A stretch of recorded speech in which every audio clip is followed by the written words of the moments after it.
Hello and welcome to All Indians Matter. I'm Ashraf Engineer. Recently, India auctioned telecom spectrum to service providers after a gap of 5 years. The sale netted far less than expected for the government treasury because only a portion of the total spectrum up for sale was actually bought. There were only three bidders: Reliance Jio, Airtel, and Vodafone, with the first two getting the lion's share. What does all this mean for you, the consumer? All Indians matter. The auction offered telco spectrum across 7 bands valued at Rs 3.92 lakh crore. In the end, only Rs 77,800 crore worth was sold. The government tried to put a good spin on it by saying even that sum exceeded expectations, but the fact is that it managed to get only 19% of the anticipated revenue and only 37% of the total spectrum was sold. Jio was by far the major purchaser with a spend of Rs 57,123 crore, followed by Airtel with Rs 18,699 crore and Vodafone Idea a distant third with 1,993 crore. It must be noted that this was 4G spectrum, not the much awaited 5G spectrum that was sold. But Jio and Airtel both have spectrum in the sub-gigahertz band which can be used for 5G services. Significantly, both said that they are ready for 5G.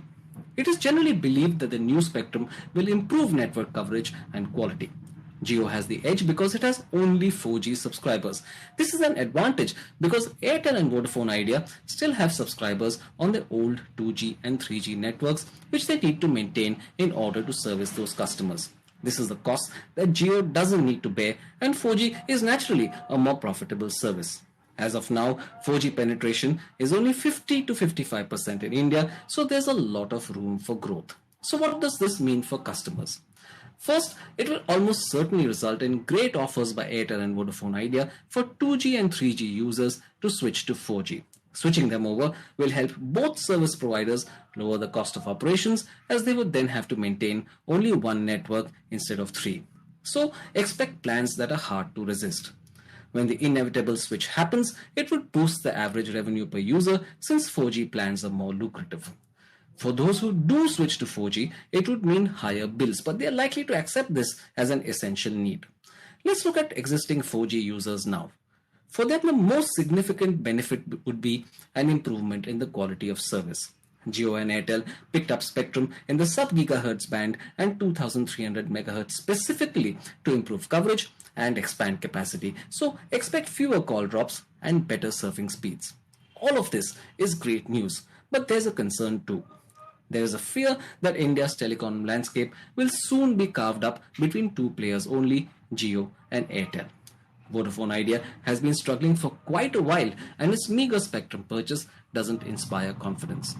As I said earlier, the spectrum Jio and Airtel already own can be used for 5G, so they are ready to start testing the service. Vodafone's financial woes don't give it that luxury. Given how the spectrum auction went and with 5G not too far away, Jio and Airtel would gain even more market share, effectively creating a duopoly. That's not good news for customers because it limits choice and lowers competition, thus allowing just two companies to own the airwaves and even control rates. The thing to watch now is whether telecom will be a vibrant, multiplayer market that benefits consumers, or one in which only a couple of companies, not you, call the shots.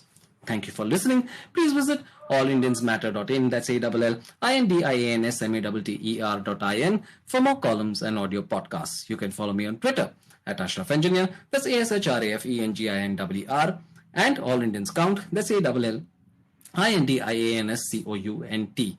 Search for the All Indians Matter page on Facebook. On Instagram, the handle is All Indians Matter. Mail me at editor@allindiansmatter.in. Catch you again soon.